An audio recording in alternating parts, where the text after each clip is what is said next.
प्रिय दर्शकों, नमस्कार। बहुत बहुत स्वागत है। दर्शकों, आज हम चर्चा करेंगे सूर्य चंद्र युति के बारे में।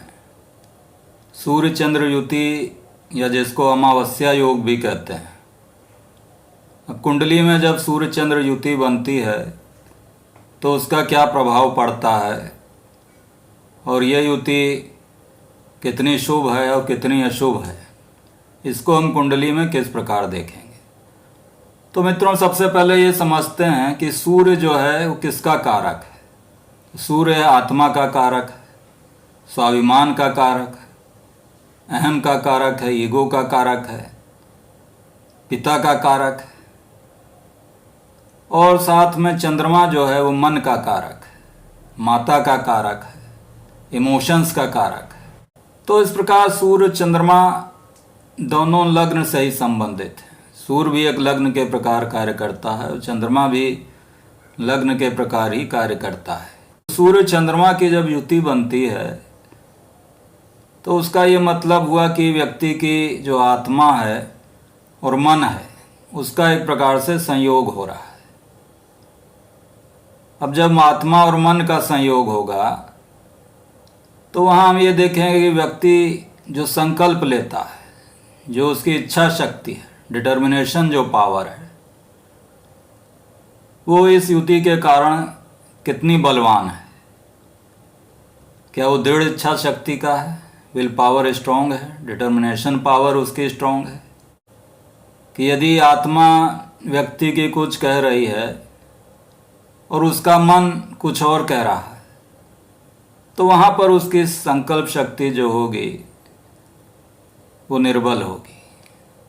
अर्थात जो वो सोचता है वो कर नहीं पाएगा, उसमें उसकी इच्छा शक्ति की कमी होगी। और इसके विपरीत यदि आत्मा जो कह रही है, मन भी उसी के अनुरूप कार्य कर रहा है, तो जो उसकी डिटर्मिनेशन पावर है वो बहुत अच्छी होगी, बलवान होगी और व्यक्ति जो निर्णय एक बार कर लेगा पूरी दृढ़ता के साथ उस काम को पूरा कर लेगा। अब इसको हम कुंडली में किस प्रकार देखेंगे कि सूर्य चंद्रमा की जो युति है वो किस प्रकार का फल दे रही है। क्या व्यक्ति दृढ़ इच्छा शक्ति का है, उसकी जो मेंटल पावर है वो अच्छी है कि नहीं। आत्मिक शक्ति के साथ साथ मानसिक शक्ति को भी देखना आवश्यक है और जब ये दोनों शक्तियाँ मिलकर काम करेंगी तभी व्यक्ति सक्सेसफुल हो सकता है, सफलता प्राप्त कर सकता है। सूर्य और चंद्रमा का जो कंजंक्शन है इसमें डिग्री का बहुत महत्व है। हम जैसे यहाँ इस मेष लग्न की कुंडली में सूर्य चंद्रमा की युति कर्क राशि में बन रही है। यहाँ पर सूर्य 12 डिग्री पर है और चंद्रमा 5 डिग्री पर है। अर्थात चंद्रमा की जो डिग्री है वो सूर्य की डिग्री से कम है।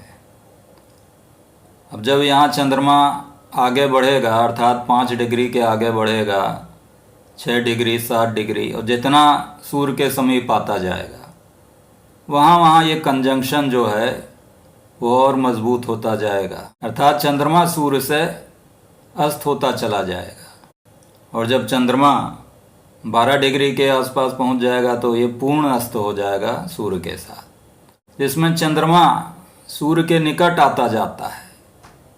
ये युति अच्छी नहीं क्योंकि इसमें चंद्रमा निर्बल हो गया है। जब सूर्य के साथ अस्त हो जाएगा तो निर्बल हो जाएगा। ऐसी स्थिति में जो मानसिक स्थिति है जातक की वो कमज़ोर होगी, विभिन्न प्रकार के विचार उसके मन में आएंगे, विचारों में स्थिरता नहीं होगी। और यहाँ पर हम कह सकते हैं कि जो आत्मा और मन का संयोग है वो शुभ नहीं है क्योंकि मानसिक रूप से व्यक्ति के विचारों में स्थिरता नहीं है। इमोशंस उसकी जो होंगी वो बहुत ही अस्थिर होंगी। नेगेटिव थिंकिंग आना, डिप्रेसिव नेचर का होना, तो ऐसी स्थिति में ये सब लक्षण मिलते हैं जब चंद्रमा अस्त हो सूर्य के द्वारा। अब एक दूसरी स्थिति बनती है जब चंद्रमा सूर्य से दूर जा रहा हो या चंद्रमा के जो अंश हैं वो सूर्य के अंश से अधिक हैं। जैसे यदि सूर्य 12 डिग्री पर है और चंद्रमा 20 डिग्री पर हुआ मान लीजिए, तो वहाँ पर चंद्रमा जो है वो सूर्य से दूर जा रहा होगा, और इस स्थिति में जो कंजंक्शन होगा वो वीक होगा, और इसको हम अस्त नहीं मान सकते क्योंकि यहाँ पर चंद्रमा सूर्य से दूर जा रहा है, और चंद्रमा जो है वो एक तेज़ गति वाला ग्रह है। तो यहाँ पर जब चंद्रमा सूर्य से दूर जाएगा तो वहाँ पर चंद्रमा जो होगा वो अधिक निर्बल नहीं कहलाएगा, और ऐसी स्थिति में चंद्रमा को सूर्य के द्वारा बल मिलेगा। और जब इस प्रकार की युति बनती है जिसमें चंद्रमा सूर्य से दूर हो, वहाँ पर जो संकल्प शक्ति है जातक की वो अच्छी होगी, मानसिक स्थिरता मिलेगी, क्योंकि चंद्रमा को यहाँ सूर्य के द्वारा बल मिल रहा है, तो चंद्रमा सूर्य से दूर जा रहा है। तो ऐसी स्थिति में जो व्यक्ति में डिटर्मिनेशन पावर होती है वो काफ़ी अच्छी होती है। व्यक्ति जो एक बार निर्णय कर लेता है उसको दृढ़ता के साथ वो पूरा करता है। अब इसमें हमको ये भी देखना पड़ेगा कि सूर्य और चंद्रमा की ये युति किस राशि में बन रही है। अब मान लीजिए चंद्रमा जैसे यहाँ पर कर्क राशि में है, तो अपनी राशि में बैठा हुआ चंद्रमा बलवान हुआ। दूसरा, मेष लग्न की कुंडली में सूर्य चंद्रमा की युति एक राजयोग कारक है, क्योंकि चंद्रमा केंद्र का स्वामी है, सूर्य त्रिकोण का स्वामी है, तो मेष लग्न की कुंडली में ये युति शुभ होती है। लेकिन इसमें हमको ये देखना आवश्यक है कि चंद्रमा कहीं अस्त तो नहीं है, पूर्ण रूप से अस्त तो नहीं है सूर्य के साथ, या सूर्य के निकट तो नहीं आ रहा है। इसी प्रकार यदि चंद्रमा वृष राशि में हो तो वहाँ पर भी ये युति में चंद्रमा बलवान हो जाएगा, क्योंकि वृष राशि में चंद्रमा उच्च का होता है।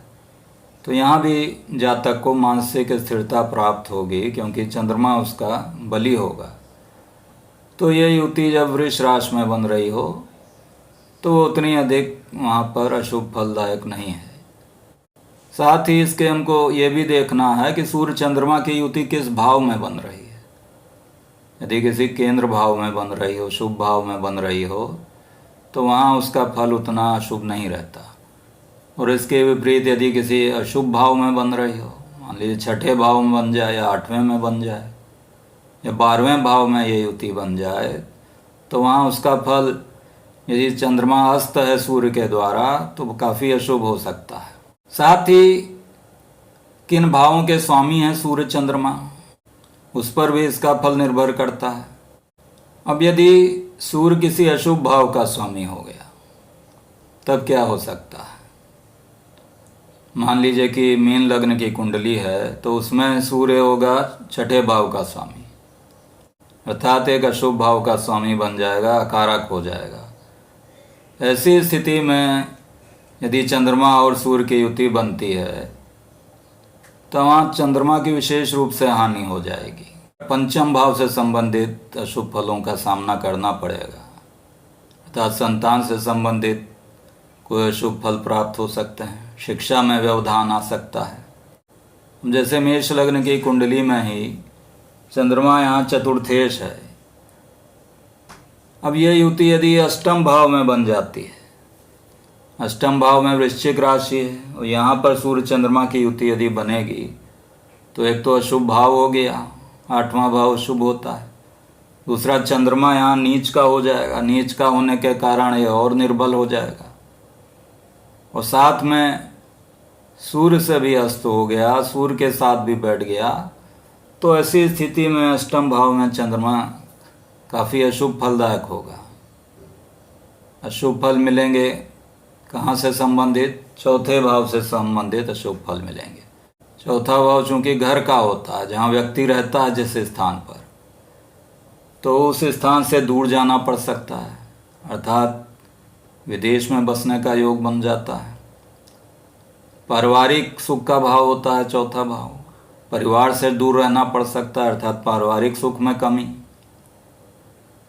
माता का भी भाव होता है चौथा भाव, चंद्रमा माता का भी कारक है, तो माता को कष्ट की स्थिति हो सकती है। इस युति पर यदि शनि की मान लीजिए दृष्टि हो जाए पाप प्रभाव की, तो ये युति और अशुभ फल देगी, क्योंकि चंद्रमा यहाँ पीड़ित हो जाएगा, अस्त तो होएगा ही, साथ में शनि के द्वारा देखे जाने पर मानसिक कष्ट की ओर प्राप्ति होगी। इसके विपरीत यदि चंद्रमा बृहस्पति के द्वारा देखा जा रहा हो, किसी शुभ ग्रह के द्वारा देखे जाने पर चंद्रमा का जो अशुभ फल है उसमें कमी आ जाती है। अब इसमें सूर्य चंद्रमा की युति यदि बन रही है तो क्या इसके उपाय किए जाएं?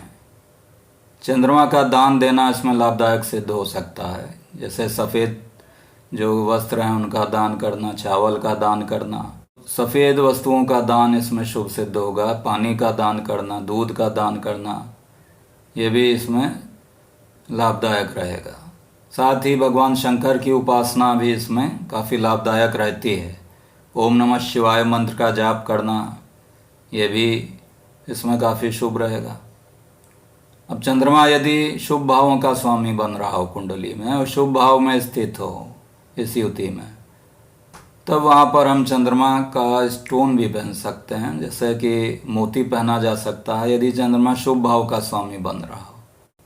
तो इस प्रकार दर्शकों आपने जाना कि सूर्य और चंद्रमा की युति किस प्रकार का फल देती है और इसका क्या प्रभाव पड़ता है। तो आशा है कि आपको ये वीडियो पसंद आया होगा। यदि पसंद आया हो तो कृपया लाइक करें, सब्सक्राइब करें, कमेंट करें। धन्यवाद।